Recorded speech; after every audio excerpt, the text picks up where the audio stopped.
Kane ఆయన పిల్లలంతా మంచు కుమార్లని మనం కన్క్లూడ్ చేసుకున్నాం.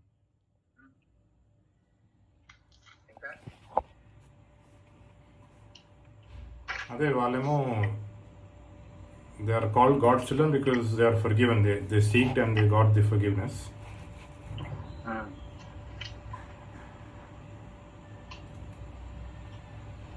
నేను చెప్పినట్టు అది నేను మీకు పంపించిన చార్ట్ ఏమైనా స్టడీ చేశారా? అంటే వాళ్ళ ఏజ్ చార్ట్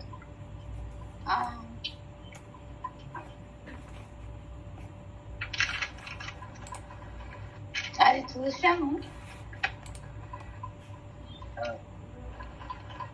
చాలా చూస్తూనే ఉన్నాం.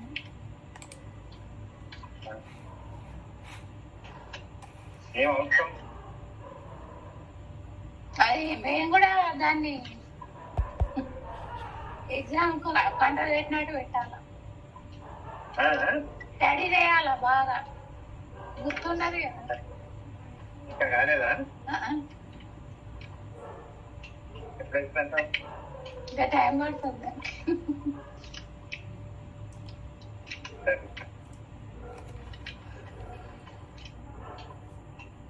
సరే, 6వ అధ్యాయంలోనికి మనం వచ్చామన్నారు అంతే కదా?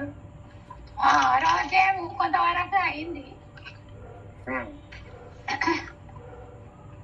కొంతవరకు చెప్పిన తర్వాత హానోకు విషయము జనరల్ విషయాలు మాట్లాడినాము. అది కాకుండా మనము అందరి ఎవరు ఎంత కాలము ఎంత వయసులో చనిపోయింది అనేది అది కూడా మాట్లాడారు. అది అయిపోయింది అంటున్నా లాస్ట్ అంతే అంతవరకు. అక్కడ 120 years అని పెట్టిన తర్వాత కొంతమందికి ఎక్సెప్షన్ అని మనం డిస్కస్ చేసినాం.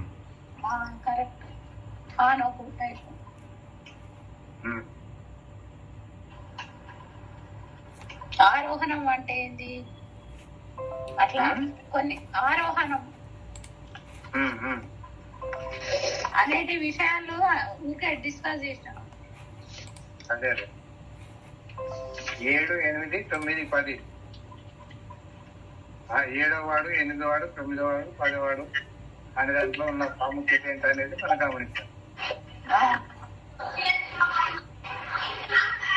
7వ వాడు ఆరోహణానికి గుర్తు అనుకున్నాం అంతేనా? 7వ వాడు హానోకు ఆరోహణానికి ముంగుర్తు అనుకున్నాం. 8వ వాడు మెతుసేల ఎక్కువ సంవత్సరాలు బతికినోడు. దాని తర్వాత దేవుడు ఎక్కువ కాలం వెయిటింగ్ చేస్తా ఉన్నాడు, ఎందుకు? ఎక్కువ మంది రక్షించబడాలని. అది మనకు పేతురు గారి పత్రికలో కనబడుతుంది కదా. ఎందుకు ఆలస్యం చేస్తున్నాడంటే అందరు రక్షించబడాలని. అందులో ఆయన చనిపోయేదాకా జలప్రలయం రాదు అనే ఇండికేషన్ మనకు కనబడింది. దాని తర్వాత లెమెకు మరి దేవుని నంబర్కు సాదృశ్యం మొదటిది. దాని తర్వాత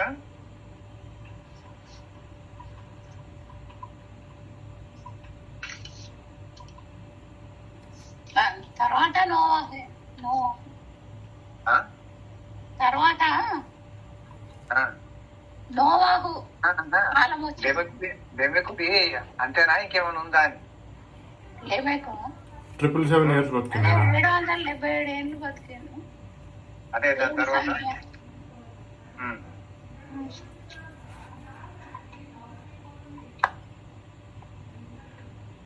28వ వచనము 29వ వచనం చదువు. 5వ అధ్యాయమా? లెమెకు 182 ఏళ్ళు బ్రతికి ఒక కుమారుని కని భూమిని యెహోవా శపించినందువల్ల కలిగిన మన ఇతడు మనకు నెమ్మది కలగజేయని అనుకుని అతనికి నోవాహు అని పేరు పెట్టింది.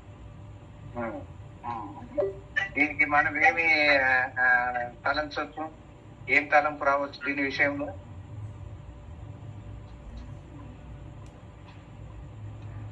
అంటే రిపెంటెన్స్ ఏమన్నా ఉందే కొంతవరకు. అదే కొంచెం పశ్చాత్తాప విషయంలో మనకి మన దేవుని ఎట్లా భయభక్తులు కలిగి మరి మనం పాత విషయాలు మర్చిపోయి మరి దేవుని దగ్గర వచ్చి మరి నెమ్మది పొందుతాము ఏమో అని అతనికి నోవాహు అని పేరు పెట్టిండు. ఇంకా ఇంకా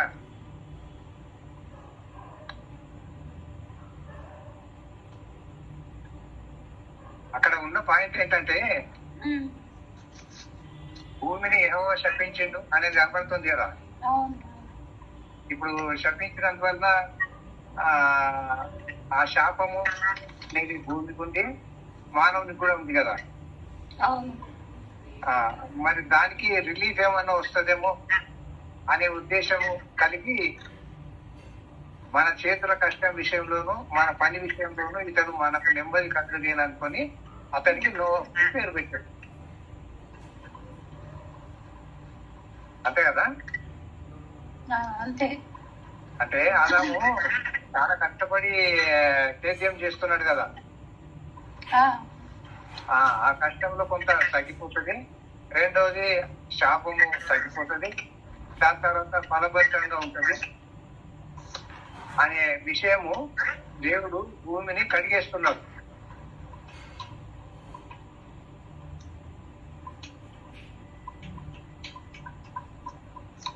అవునా?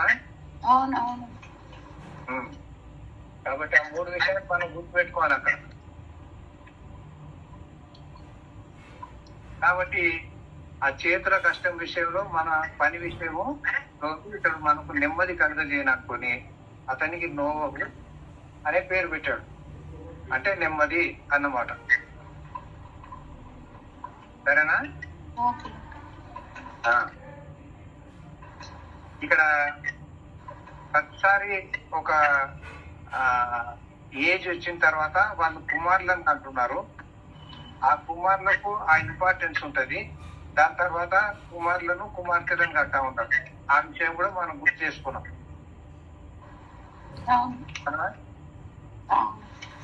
ఆ మాట ఎందుకు చెప్పిందంటావు?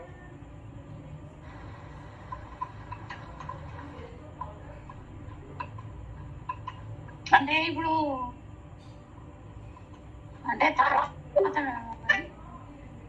కొంతవరకు నరుల వయస్సు తగ్గించింది దేవుడు. అది 6వ అధ్యాయం, అడిగేది 5వ అధ్యాయంలోనే. మరి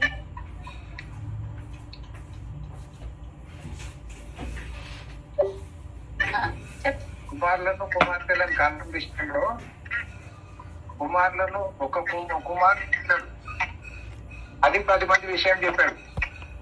వాళ్ళు కాకుండా ఇంకా కుమార్తెలు మొత్తం చెప్పుకొస్తున్నాడు కదా. ఎందుకు అని అంటే ఇప్పుడు కొంతమంది ఒక ప్రశ్న వేస్తా ఉంటారు, కయ్యనుకు భార్య ఎక్కడదా అడుగుతారు కదా. కయ్యనుకు భార్య ఎక్కడదానంటే తర్వాత కుమారులు కుమార్తెలు పుట్టారని రాశాడు కదా, అదే ఆధారం అన్నమాట. సరేనా? దాని తర్వాత నోహు అంటే నెమ్మది అని అనుకున్నాం. తర్వాత నోహు 500 ఏళ్ళు కనబడి షేము హామును యాపెతులు తినడు.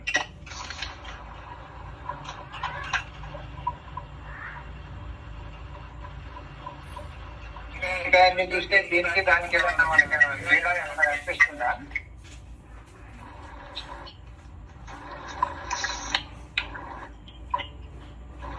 ఏమో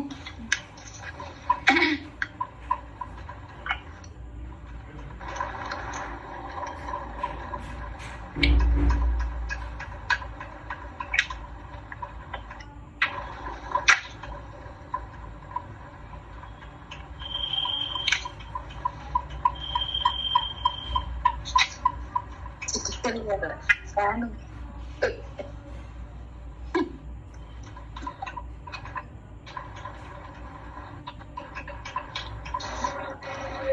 మన చాట్ పెట్టుకున్నాం కదా, ఏజ్ చాట్ పెట్టుకున్నాం కదా. ఏజ్ చాట్ లో మిగతా వాళ్ళందరికి పిల్లలు ఏ ఏజ్ లో కలిగారు?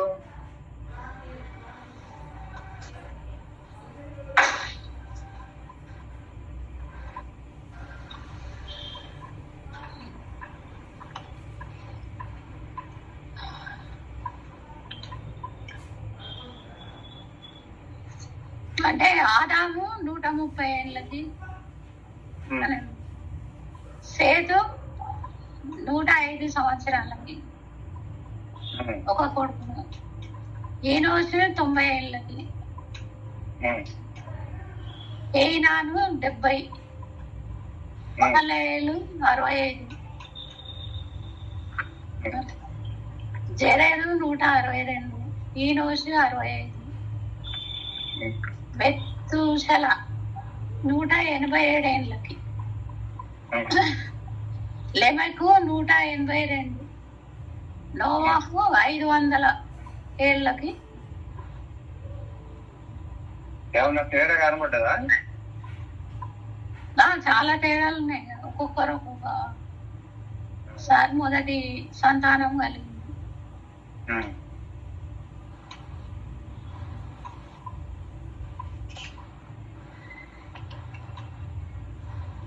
అంటే ఎంత అంటే ఇప్పుడు కనబడింది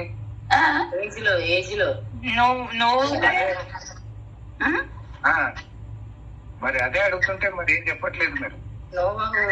500 years, వీళ్ళకేమో 130 కదా. అదే ఏమన్నా కనిపెడుతుంటా లేదా? కనిపెడుతుంది. అంటే మీరేం చెప్తలేరు, ఏదో అన్ని మిస్టేక్ తగ్గిస్తా ఉన్నారు.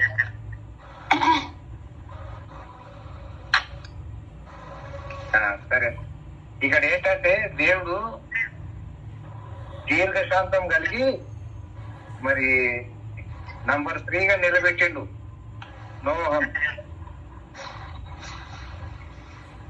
సరే, అక్కడికి అది అయిపోయింది. నెక్స్ట్ ఇక 6వ అధ్యాయంకి వచ్చిన తర్వాత 6వ అధ్యాయంలో ఈ యొక్క జల ప్రళయము అనేది దేవుడు ఒక తన ల్యాబొరేటరీలో ఒక ప్రయోగం చేస్తా ఉన్నాడు. దేవునికి కూడా ల్యాబొరేటరీ ఉంది. ఈ లోకం అంతా కూడా దేవునికి ల్యాబొరేటరీ అన్నమాట. సరేనా?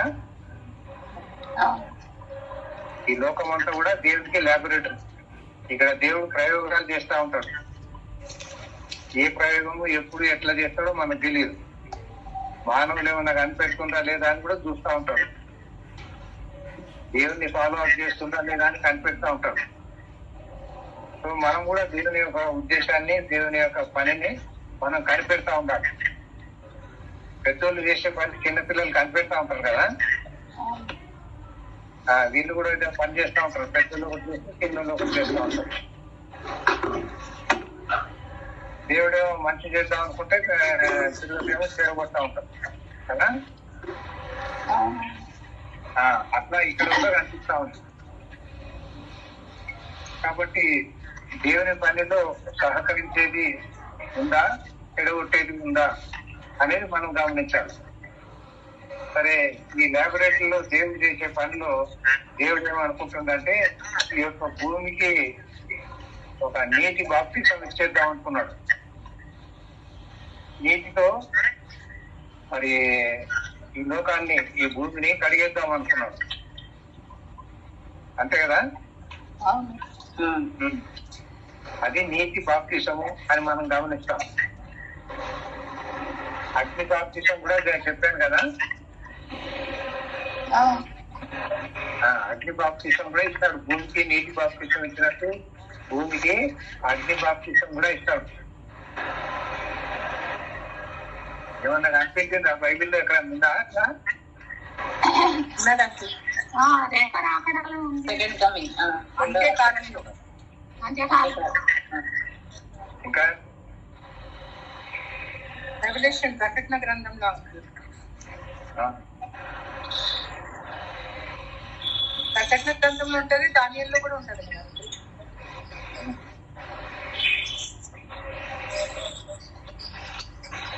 పేతురు రాసిన 2వ పత్రిక 3వ అధ్యాయం 11-12 చదవండి, లేదా 10 నుంచి చదవండి.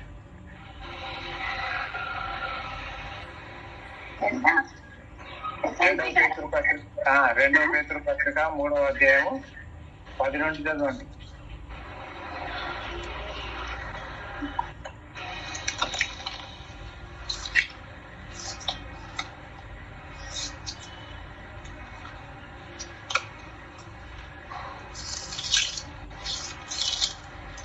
ఏం దొరకలేదా ఇంకా? దొరికింది. ఇవన్నీ ఇట్లు లయమైపోయినవి కనుక ఆకాశంలో రవులుకొని లయమైపోయినట్టు, పంచభూతములు మహావేంద్రంతో కరిగిపోయినట్టు, దేవుని దినపు రాకడ కొరకు కనిపెట్టుచు దానిని ఆశతో అపేక్షించుచు మీరు పరిశుద్ధమైన ప్రవర్తనతోనూ భక్తితోనూ ఎంతో జాగ్రత్త గలవారు ఉండవాలని. ఏమన్నా కొంచెం లింక్ అయిందా? అదే రెండో రాకడ విషయం. రెండవ రాకడ లేదా విషయం పక్కకు పెట్టు. అగ్ని బాప్తిసం ఉందా లేదా? ఉంది. ఇంకదా? ఉన్నది. Uncle same reference even revolution లో కూడా ఉన్నారు కదా అంకుల్. ఉంటది. ఇక్కడ నేను చూపించాల్సింది ఒకటే, ఏంటంటే నీటి బాప్తిసం ఉంది, అగ్ని బాప్తిసం కూడా ఉంది అని చెప్పడానికి చూపించాను. ఇది ఈ 8వ వచనం నుండి 13వ వచనం వరకు చదవండి మీరు. ఇప్పుడు కాదు, తర్వాత చదువుకోండి, సరేనా? పేతురు గారు చెప్తా ఉన్నారు ఈ 3వ అధ్యాయంలో 8 నుండి 13వ వచనం వరకు పేతురు చెప్పిన కొన్ని ప్రత్యేకమైన విషయాలు మనం గమనిస్తాం. ఇది అగ్ని బాప్తిసానికి ప్రవచన అనేది మనం గుర్తుపెట్టుకోవాలి, సరేనా?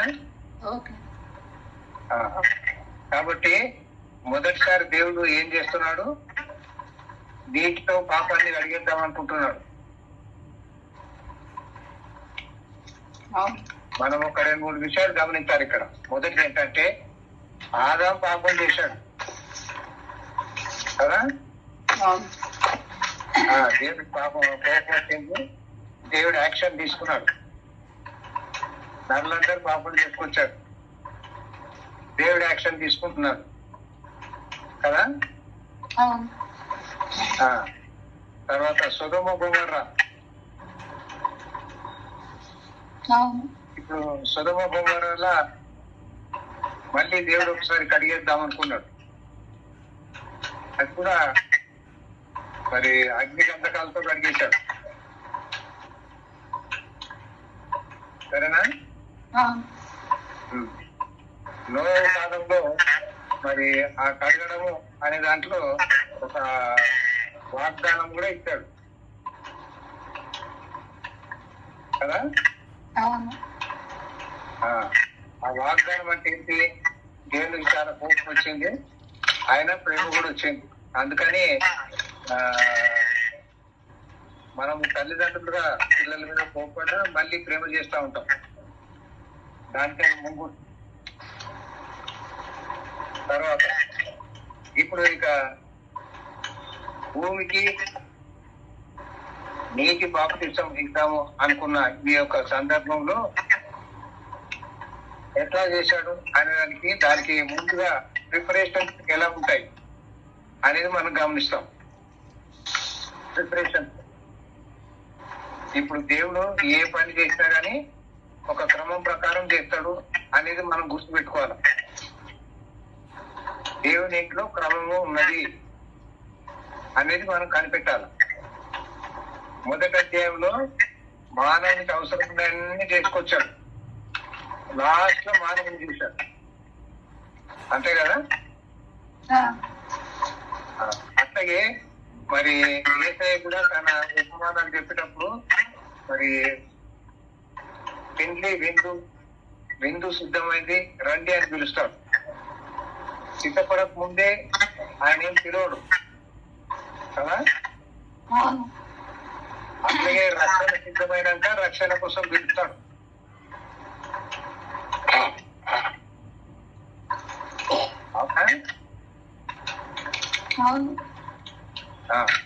యేసయ్య మొట్టమొదటి ఏం ప్రకటించమన్నాడు? ఆయన రాగానే ఏం ప్రకటించాడు? ఆయన బాప్తిసం పొందిన తర్వాత రాజ్య సువార్త, పరలోక రాజ్యం సమర్పించి ఉన్నది అని అన్నాడు. చనిపోయి తిరిగి లేచిన తర్వాత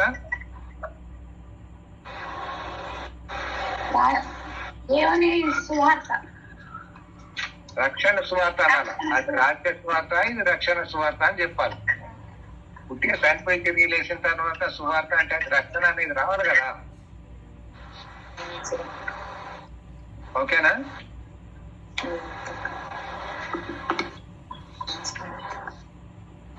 ఏం okay అంటలేరు.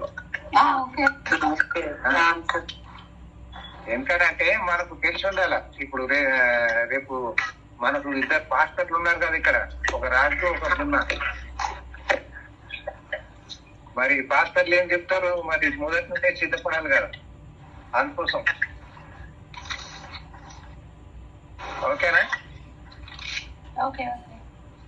Right.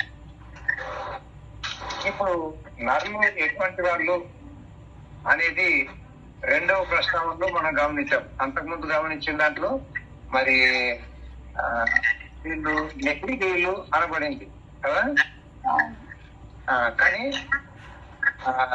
JND John Nelson Darby translation లో కానీ, కింగ్ జేమ్స్ ట్రాన్స్లేషన్ లో కానీ వాళ్ళు నెగ్రిగీయులు అందాక జైన్స్ అని రాశారు.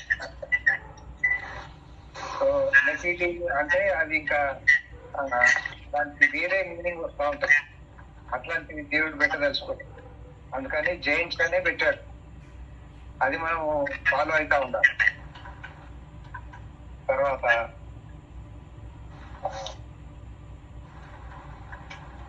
ఈ యొక్క నంబర్ ఆఫ్ ఇయర్స్ తగ్గించేశాడు, 120కి తగ్గించేశాడు కదా. తర్వాత మరి దేవుడు సంతాపం నుండి అని అనుకొచ్చాడు. కానీ దానికి ఏమి మాట వాడుకున్నాం మనం?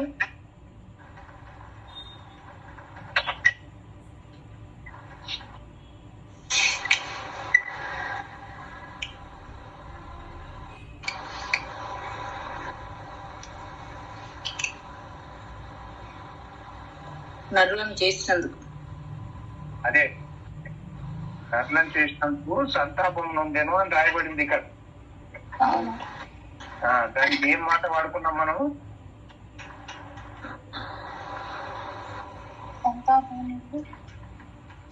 అంటే మనుషులు హృదయంలో మాట ఉంది.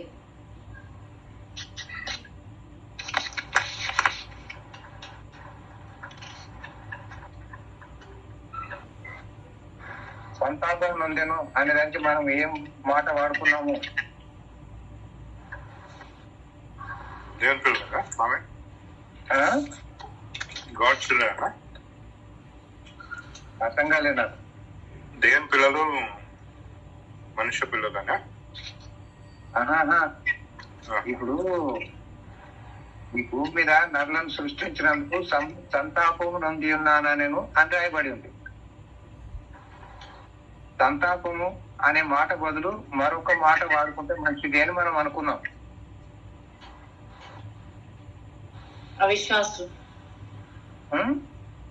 అవిశ్వాసులు. దేవుడు సంతాపం నొందెను, పశ్చాత్తాపడెను అని మనకు తెలుసు. కానీ అట్లా అంటే బాగుండదు, ఇంకో మాట అనుకుంటే బాగుంటది అని చెప్పాను.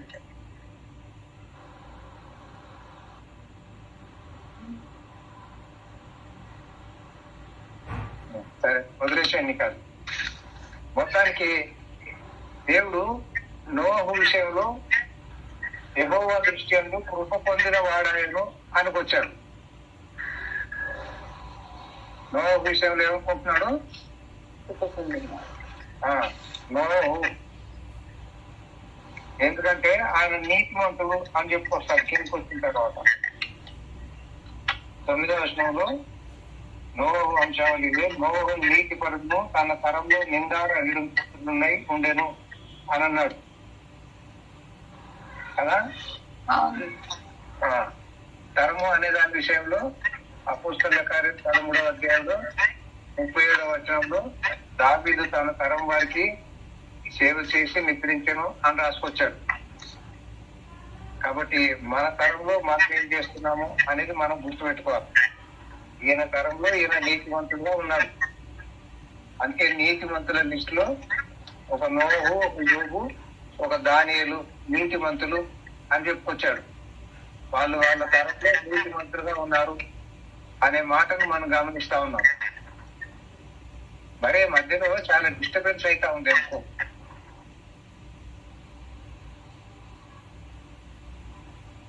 కదా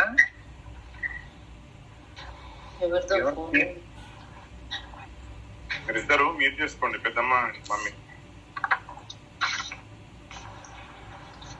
మమ్మీ ఒక్కటి చేస్తే చాలేమో.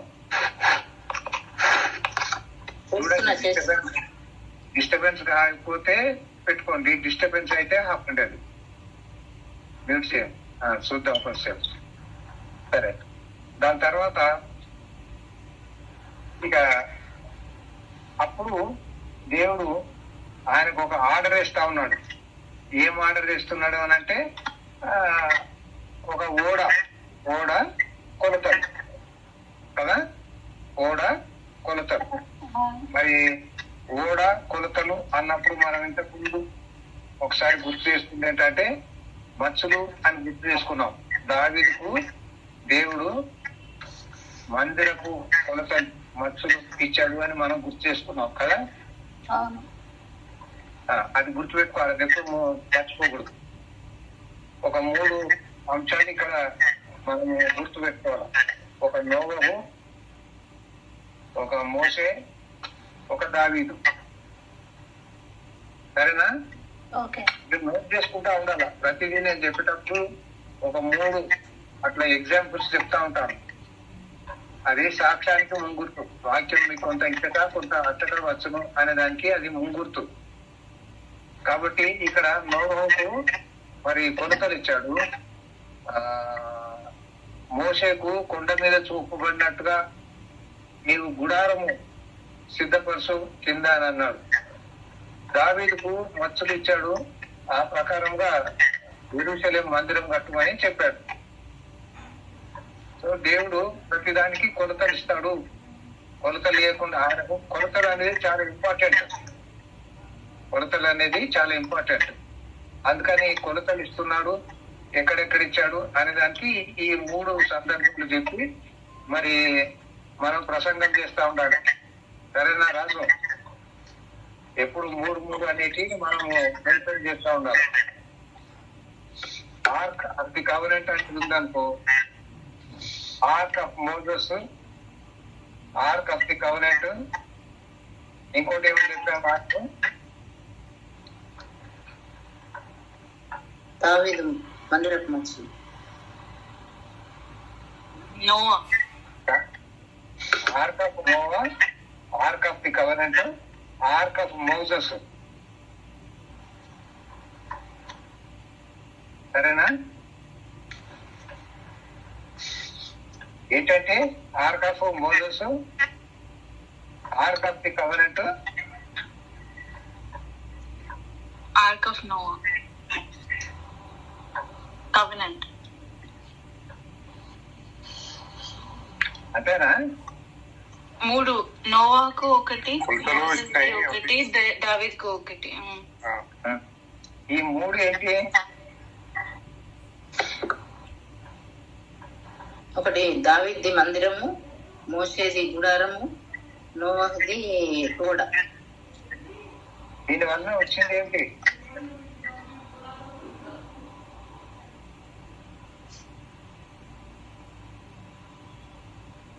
త్రిత్వం, ఆ? తండ్రి కుమార పరిశుద్ధాత్మ. రాంగ్. త్రిత్వం కాదా అంటే దేవుని సంఖ్య 3 అనేది. అందుకనే నేను ఈ 3 చెప్తాను అని చెప్తా ఉంటా. అదే మొట్టమొదటి ఆర్క్ ఆఫ్ మోజెస్ కదా. ఆర్క్ ఆఫ్ మోజెస్ లో మనకు కనబడేది ఏంటంటే తీర్పు, ఆ ఉగ్రత జలాలు అంటే ఫరో కోపం వచ్చింది ఇశ్రాయేళ్ల మీద, కాబట్టి అందరినీ పిల్లల్ని చంపేయమన్నాడు. కాబట్టి మోసే కొరకు ఒక ఆర్క్ తయారు చేశారు. ఆ ఉగ్రత నుండి తప్పించడానికి ఈ యొక్క ఆర్క్ ఆఫ్ మోసెస్ ఉపయోగపడింది. ఓకేనా? నాకు అర్థం కాలేదా? అర్థం కాలేదు. ఆర్క్ ఆఫ్ మోసెస్ అంటే ఏంటి? ఆర్క్ ఆఫ్ మోసెస్ అంటే మోసే జమ్ము పెట్టే. ఓ, అట్లా చెప్పు. మరి ఆర్క్ అంటే దాన్ని అన్నారు కదా, ఆర్క్ అంటే మోసెస్ అనే విషయంలో కదా. కింద గుడారం అన్నావు నువ్వు. చెప్తా, మీకు అర్థం కాలేదున్నారు కాబట్టి మళ్ళీ చెప్తా. ఇది అర్థమైందా? జమ్ము పెట్టే, జమ్ము పెట్టే ఆర్క్ ఆఫ్ మోసెస్. ఇది దేని నుండి కాపాడుతా ఉంది మోసేను? ఫరోను. ఫరో కోపం నుండి కాపాడుతా ఉంది. ఫరో కోపం నుండి కాపాడుతా ఉంది. అంతేనా? అవును. రైట్. రెండవది ఆర్క్ ఆఫ్ ది కవెనెంట్ అన్నాం. ఆర్క్ ఆఫ్ ది కవెనెంట్ అంటే మందసం పెట్టే.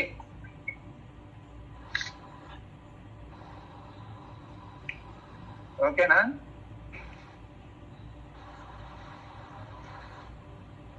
ఆర్క్ ఆఫ్ ది కవెనెంట్ అంటే ఏంటి? మందసం పెట్టే. అర్థమైందా అందరికి? అర్థమైంది. ఈ మందసం పెట్టే దేనికి సూచన? ఏం చేస్తుంది ఇది? మందసం పెట్టే అంటే దాని లోపల అహరోను అంటే 3 వస్తువులు ఉన్నాయి. దేనికి సూచన? హోలీ ఆఫ్ హోలీస్ అంట. హోలీ ఆఫ్ హోలీస్ అనుకుంటా. నాకేం అర్థం అవుతలేదు. హోలీ ఆఫ్ హోలీస్ అని అనుకుంటున్నాను అంత నేను. అంటే ఏంటది?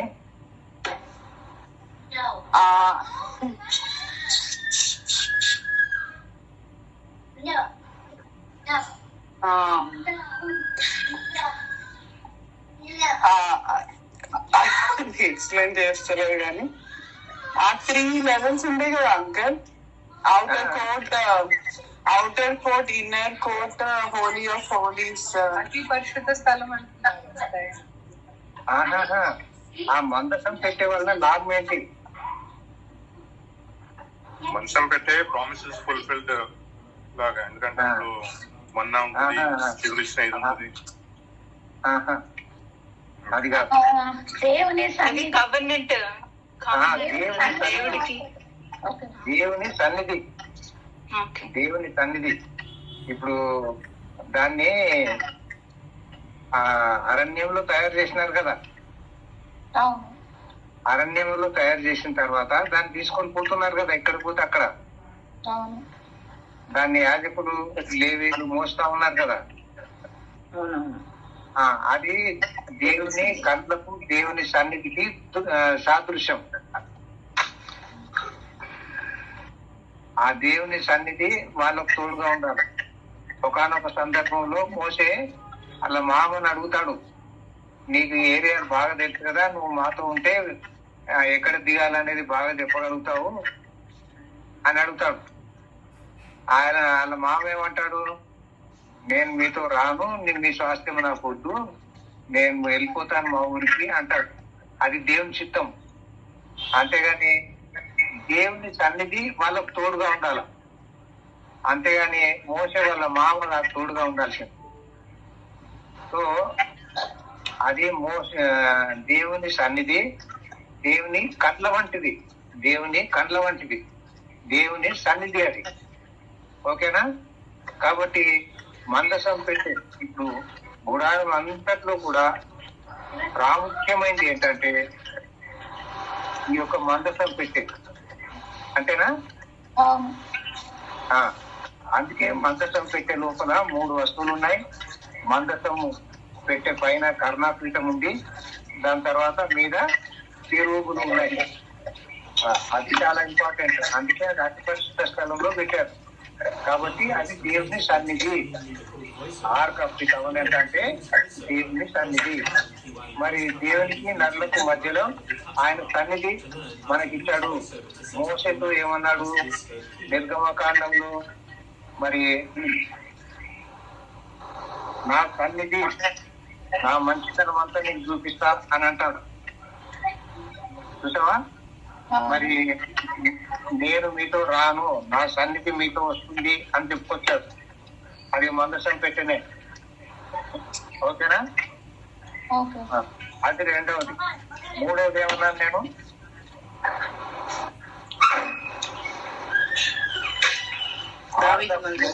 Arc of the covenant, ark of Noah. అన్నానా?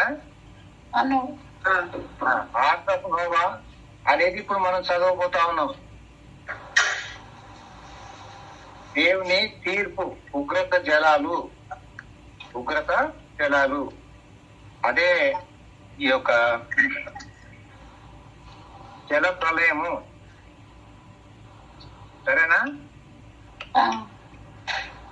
జల ప్రళయము అనేది దేవుని యొక్క ఉగ్రత, దేవుని యొక్క తీర్పు. ఓకేనా? ఇప్పుడు ఈ యొక్క 6వ అధ్యాయంకు కీ వర్స్, ముఖ్యమైన వచనం ఏంటంటే దేవుని తీర్పు. ముఖ్యమైన మాట దేవుని తీర్పు అనేది గుర్తుపెట్టుకోవాలి. ప్రతి అధ్యాయంకు ఒక ముఖ్యమైన వచనం అంటూ ఉంటుంటది. ప్రతి బుక్ లో ఒక కీ చాప్టర్ ఉంటది. ఆ చాప్టర్ లో కీ వర్స్ అనేది ఉంటది.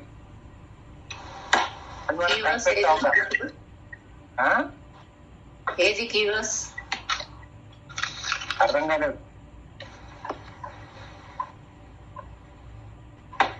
కీ వర్డ్స్, కీ వర్డ్ అంటే తీర్పు. ప్రస్తుతం మనం 6వ అధ్యాయంలో ఉన్నాము. తీర్పు అనేది కనబడతా ఉంది. దేవుడు తీర్పు జలాలను పంపించాడు. మొదటి అధ్యాయంలో 3వ అధ్యాయంలో ఆదాము పాపం చేశాడు, దేవుడు తీర్పు తీర్చాడు.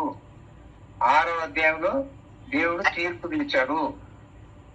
అట్లా గుర్తుపెట్టుకోండి. సరేనా? ఆ తీర్పు ఏంటి? ఇక్కడ ఈ జనాలందరినీ ఆ జల ప్రళయంలో ముంచేస్తా ఉన్నాడు. నీటి బాప్తిసము, నీటిలో ముంచేయడము. ఓకేనా? చచ్చిన వాళ్ళు ఏం చేయాలా? బాప్తిసం అంటే నీటిలో. ఇప్పుడు మనం కూడా బాప్తిసం తీసుకున్నాం కదా.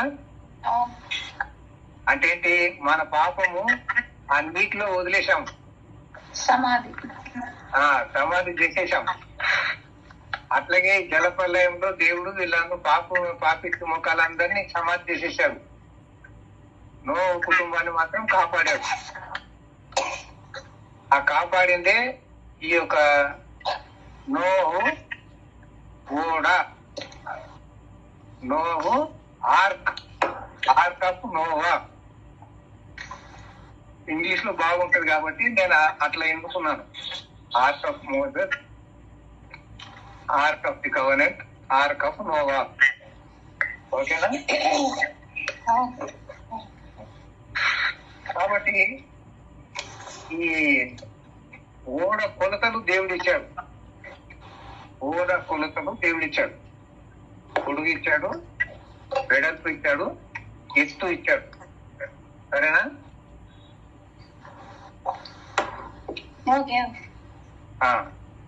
దాని తర్వాత తలుపు ఎక్కడ పెట్టాలా, కిటికీ ఎక్కడ పెట్టాలా అని చెప్పుకొచ్చాడు. 5వ వచనంలో 15వ వచనంలో చూస్తే ఓడ 300 పొడుగు ఉంది, వెడల్పు 70 మూరలు ఉంది, ఎత్తు 30 మూరలు ఉంది. ఓకేనా? 300, 50, 30 3 అంతస్తులు కూడా ఉంది కదా. దానికి ఒక కిటికీ ఉంది, ఒక తలుపు ఉంది. కిటికీనేమో నోవాకు ఆపరేట్ చేసుకోవడానికి దేవుడు పర్మిషన్ ఇచ్చాడు. తలుపు ఏమో దేవుడే మూసేశాడు, దాన్ని తెరిచే ఆధిక్యత ఆయనకి ఇవ్వలేదు. ఎందుకంటే పొరపాటున ఎవరన్నా మంచి ఫ్రెండ్స్ ఉన్నారనుకో నోవాకు, వాళ్ళు వచ్చి నోవా కొంచెం తలుపు అంటే తెరిచేస్తుండేనేమో, పాపం ప్రవేశిస్తుండే మళ్ళీ. అందుకని పాపం ప్రవేశం లేకుండా దేవుడు దాన్ని కాపాడాలని ఉద్దేశం కలిగి ఉన్నాడు. ఇదే మనం ఇందాక అనుకున్నాం కదా, ప్రయోగశాల, ల్యాబొరేటరీ, దేవుని ల్యాబొరేటరీ అనుకున్నాం. ఓకేనా? 17వ వచనంలో ఇదిగో నేనే జీవాలు గల సమస్త శరీరము ఆకాశం కింద ఉండకుండా నాశము చేయుటకు భూమికి జల ప్రవాహంలో రప్పిస్తున్నాను అన్నాడు. ఓకేనా? ఇక దాని తర్వాత మిగతా మీకు కలిపాల్సిందే. సో 6వ అధ్యాయంలో దేవుడు 3 విషయాలు చెప్పాడు. ఒకటి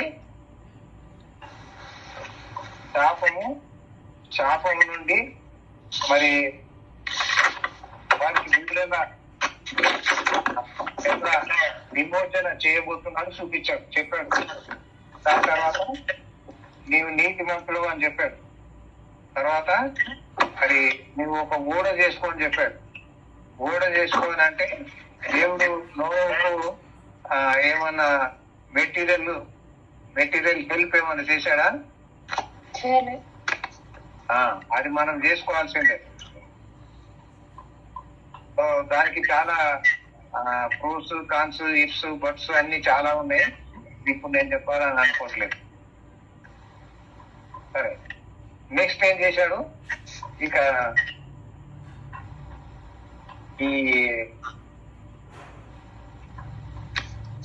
జంతువులు ఇవన్నీ వస్తాయి దగ్గరికి. వాటన్నిటికీ ఈ కాలము, ఈ జల ప్రళయము, నీళ్లు ఎండిపోయేంత వరకు వాటన్నిటికీ ఫుడ్ కూడా ఉండాలా. వాటన్నిటికీ ఏం ఉండాలా? ఫుడ్ కూడా ఉండాలా అని చెప్పుకొచ్చాడు. ఇక్కడ భూమి మీద ఉన్న జంతువుల కొరకు, ఆకాశంలో ఉన్న పక్షుల కొరకు దేవుడు ప్రొవిజన్స్ చేశాడు. కానీ నీటిలో ఉండే వాటికి ప్రొవిజన్స్ చేయలేదు. ఎందుకనంటే అవి నీటిలో ఉండి అక్కడే ఉంటాయి. వాటికి ఇంకా ప్రొవిజన్స్ ఏం అక్కర్లేదు. జల ప్రళయంతో, నీటి ప్రాబ్లంతో వాటికి ఏం ప్రాబ్లం ఉండదు. సో ఫైనల్ గా 22వ వచనంలో ఏమన్నాడు? నోవహు అట్లు చేశాను అన్నాడు. నోవహు అట్లు చేశాను అన్నాడు. దేవుడు అతనికి ఆజ్ఞాపించిన ప్రకారము యావత్తు చేశాను. ఇప్పుడు చూడండి, అట్లు చేశాను అంటే దాని విషయంలో మనం చాలా వాటిని లింకప్ చేయాల్సి ఉంటుంది. మోసే గుడారం విషయంలో అట్లు చేశాను అంటాడు. మరి సొలొమోను దేవుడు చెప్పినట్టుగా చేశాను అని అంటాడు కదా. నోహు కూడా అట్లు చేశాడు. దేవుడు ఏదన్నా మచ్చలు కొలతలు ఇస్తే అట్లా చేస్తున్నారా లేదా అని పర్ఫెక్ట్ గా చెక్ చేసుకుంటాడు. అవి పర్ఫెక్ట్ గా రావాలి. ఏదో కొంచెం +or -5% అనే అలవెన్సెస్ అంటూ ఏమి ఉండవు. అంతే కదా? Perfectly well designed by God అనేది మనం గుర్తుపెట్టుకోవాలి. మనం ఇంకెక్కడన్నా కానీ కొంచెం +or- అంటే దేవుడు చూడనట్టు వదిలిపెడతారు. కానీ దేవుడు చెప్పినవి పరలోకంలో చూపించినాయి, లేకపోతే కొండ మీద చూపించినాయి, పర్ఫెక్ట్ గా అట్లా చేయాలి. యేసయ్య కూడా ఏమంటాడంటే, నా తండ్రి పరలోకంలో ఉన్నాడు, ఆయన పరలోకంలో ఏది చేస్తాడో కింద నేను అదే చేస్తానంటాడు. గమనించారా? మనం ఇట్లా లింకప్ చేయాలి. లింకప్ చేస్తేనే మనకు ఈ యొక్క పరలోకపు జ్ఞానము, పరిశుద్ధాత్మ నడిపింపు అనేది వచ్చేది. సో లింకప్ చేస్తూ పోతూ ఉంటే మనం దేవుడు నడిపింపు అంటూ ఇస్తాడు. ఈ లింకింగ్ చేయకపోతే దేవుడు ఏ నడిపింపు ఇవ్వడు. అంటే వాక్యం కొంత ఇచ్చట కొంత అచ్చట వస్తున్నాం అని చెప్తాడు. అందుకే నేను ఇందాక చెప్పాను, గూఢ సిద్ధం చేసిన తర్వాత ఆహ్వానించాడు. ఏదైనా తోటలో మానవుడు ఎప్పుడు చేశాడు? అంత రెడీ అయిపోయిన తర్వాత, భోజనం అయిన తర్వాతనే పిలుస్తాడు. అట్లాగే రక్షణ సిద్ధమైనాక రక్షణ సువార్త చేస్తాడు దేవుడు. అవునా? దేవుని ప్రణాళిక అట్లుంటది అనేది మనం గుర్తించాలి.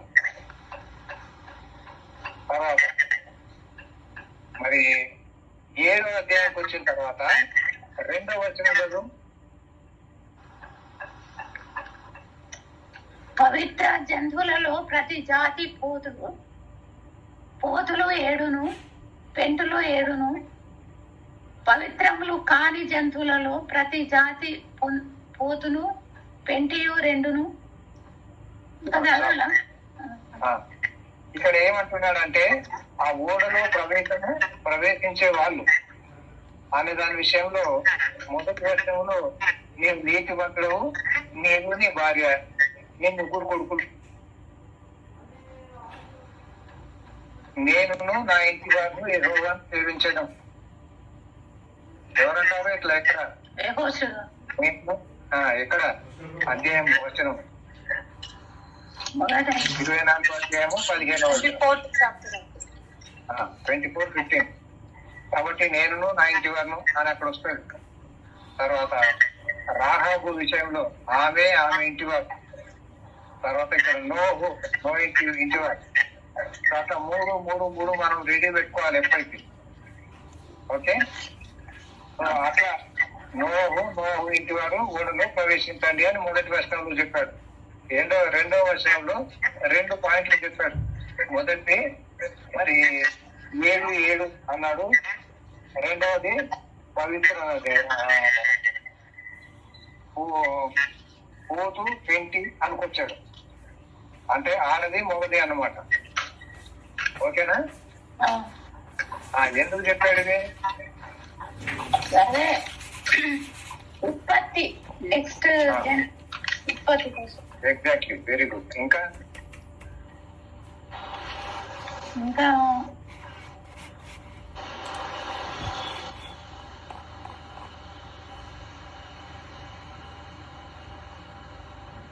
2వ వచనం జరుగుతుంది కదా ఇందాక.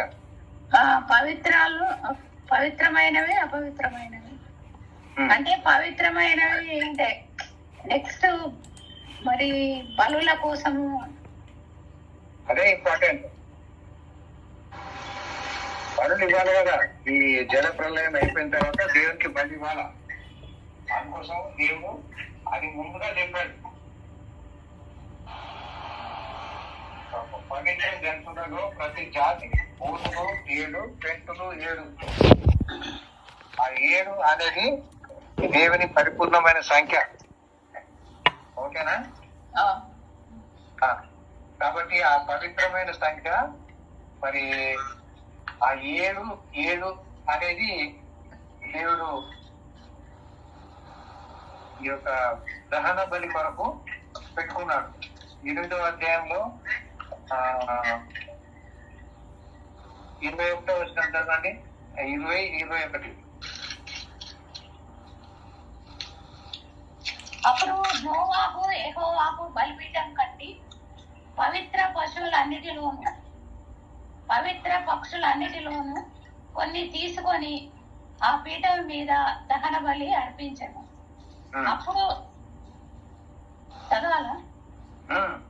అప్పుడు యెహోవా ఇంపైన సువాసన నాగ్రహించి ఇక మీదట నర్లను బట్టి భూమిని మరలా శపించను. ఎందుకనగా నర్ల హృదయాలోచన వారి బాల్యం నుండి చెడ్డది. నేనిప్పుడు చేసిన ప్రకారముగా ఇకను సమస్త జీవులను సంహరింపను. కాబట్టి దేవుడు బలిని అంగీకరించాడని రాసి అయిపోయింది కదా. కానీ ఏం రాశాడు? ఆగ్రహించను అని రాశాడు. అంటే మోస్ట్ పవర్ఫుల్ ఉన్నాడు అన్నమాట. ఇప్పుడు బలి అని అన్నాడు. మరి మొట్టమొదటి దేవుడు అర్పించాడు 3వ అధ్యాయం 21వ వచనంలో. 2వది 4వ అధ్యాయంలో హేబేలు అర్పించాడు. 3వది నోవహు అర్పించాడు. ఓకేనా? మరి ఇవన్నీ కూడా దహన బలులే. మనకు లేవియా కాండంలో దహన బలి, నైవేద్యము, సమాధాన బలి, పాప పరిహారార్థ బలి, అపరాధ పరిహారార్థ బలి అనే 5 బలులు తర్వాత దేవుడు విశ్లేషించాడు, సెపరేట్ చేశాడు. అంతకుముందు దహన బలి ఒకటే. కాబట్టి అటువంటి బలి ఈ యొక్క నోవహు అర్పించాడు. దేవుడు దాన్ని అంగీకరించాడు, ఆఘ్రానించాడు అనే మాట బైబిల్లో ఇటువంటి సందర్భాల్లో ఈ ఒకటేసారి రాయబడింది. ఇంకొకసారి రాయబడింది ఆఘ్రానించను అనేది. ఇప్పుడు మనకు అది అనవసరం. కానీ ఆఘ్రానించను అనేది చాలా ఇంపార్టెంట్. అంగీకరించాడు దేవుడు. ఎట్లా? దాన్ని చాలా సంతోషంగా ఫీల్ అయిపోయాడు. మనం ఏదన్నా మంచి మరి అరోమా అనేది వచ్చినప్పుడు కొంచెం ఎంజాయ్ చేస్తాం కదా. ఏదైనా పువ్వుల వాసన కానీ, ఫుడ్ వాసన కానీ, బిర్యానీ టేస్ట్ వాసన కానీ కదా. మేము పాతకాలం హైదరాబాద్ లో సికింద్రాబాద్ నుండి హైదరాబాద్కి వెళ్ళేటప్పుడు ట్యాంక్ బండ్ మీద అదేంటి డబుల్ డెక్కర్ బస్ లో పోతుంటాం. అక్కడ ప్రక్కన జేబీ మంగారాం అండ్ కంపెనీ అనేది బిస్కెట్స్, స్వీట్స్ తయారు చేస్తుంది. అరోమా బలేగా ఉంది. అక్కడ గుట్టెలో అని అనేవాళ్ళు. అది ఎంత ఇంపార్టెంటో చిన్నప్పుడే అది బలిగా ఉండేది. దేవుడు కూడా అట్లా ఆ బలిని ఆగ్రహించాడు అన్నమాట. అందుకని దేవుడికి చాలా సంతోషం అయిపోయి ఏం చేశాడంటే దేవుడు మరి ఒక వాగ్దానం చేశాడు. ఇకను ఈ యొక్క నష్టము, ఈ యొక్క ఇటువంటి నష్టాన్ని నేను చేయను భూమి మీద అని ఒక రెయిన్బోను పెట్టాడు. ఏం పెట్టాడు? ధనస్సు, రెయిన్బో అనాలా? తెలుగులో ఏమనాలా? ధనస్సు. మేఘ ధనుస్సు అనాలా. అంతేగాని ఇంద్రధనుస్సు అనకూడదు పొరపాటున కూడా. ఓకేనా? Very good. కాబట్టి ఆ రీతిగా మరి దేవుడు ఆగ్రహించాడు. తర్వాత వాగ్దానం చేశాడు. వాగ్దానాలు 7 వాగ్దానాలు చెప్పాను, మీకు గుర్తుందా?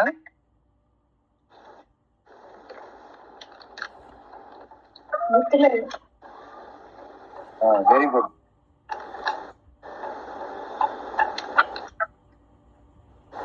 అప్పుడప్పుడు కొన్ని నేను చెప్తా ఉంటాను, అది మీరు గుర్తు పెట్టుకుంటా ఉండాలి.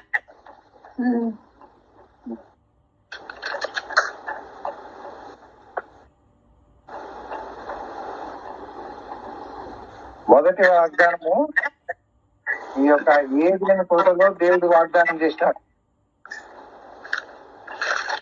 సరేనా? ఏదైనా తోటలో వాగ్దానం చేశాడు. అట్లాంటి వాగ్దానాలు ఇంకా 6 చేశాడు.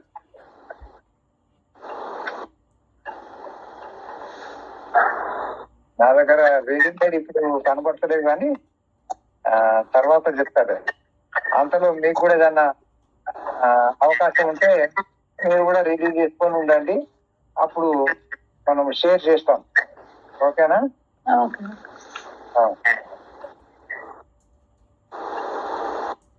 ఎన్ని ఉండాలి పుస్తకము? 7. Okay, right.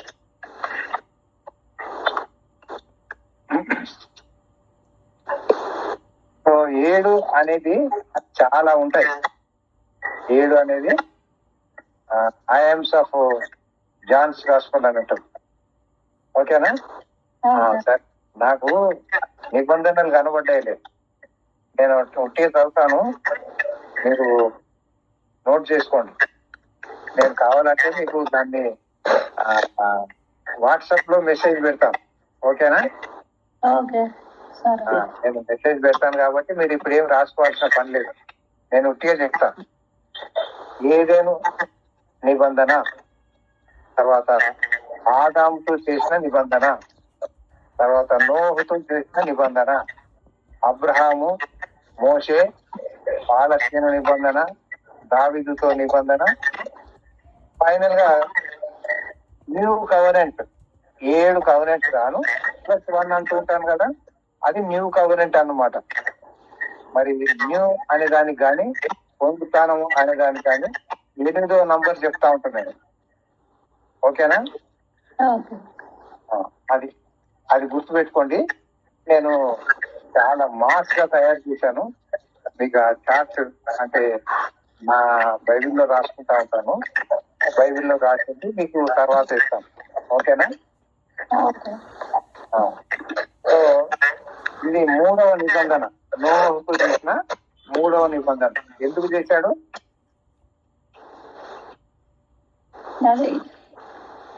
So that mankind మీద మళ్ళా I'll not destroy through water on mankind. Rainbow. ఇంకా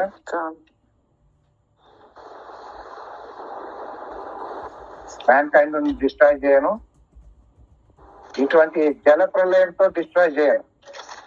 ఇటువంటి జల ప్రళయం, జల ప్రళయం అంటే ఇక టోటల్లీ నోహు కుటుంబం తప్ప మీకు అంతా నాశనం చేసి పారేశాడు దేవుడు. అట్లాంటి మాస్ డిస్ట్రక్షన్ అంటూ ఉండదు అని చెప్పాడు. అటువంటి మాస్ డిస్ట్రక్షన్ ఇప్పటిదాకా చేయలేదు. కానీ మళ్ళీ ఈ అగ్నితో మహావేంద్రంతో గతించును అని చెప్పాను కదా 2వ పత్రిక పేతురు పత్రిక 3వ అధ్యాయంలో. అది మరి అగ్ని బాప్తిసము అని చెప్పుకొచ్చాం మనం. Okay, right. మరి మన టైం అయిపోయింది, మరి మనం ప్రార్థన చేసుకోవాలి. ఏమన్నా అంశాలు ఉంటే చెప్పండి. నేనేమో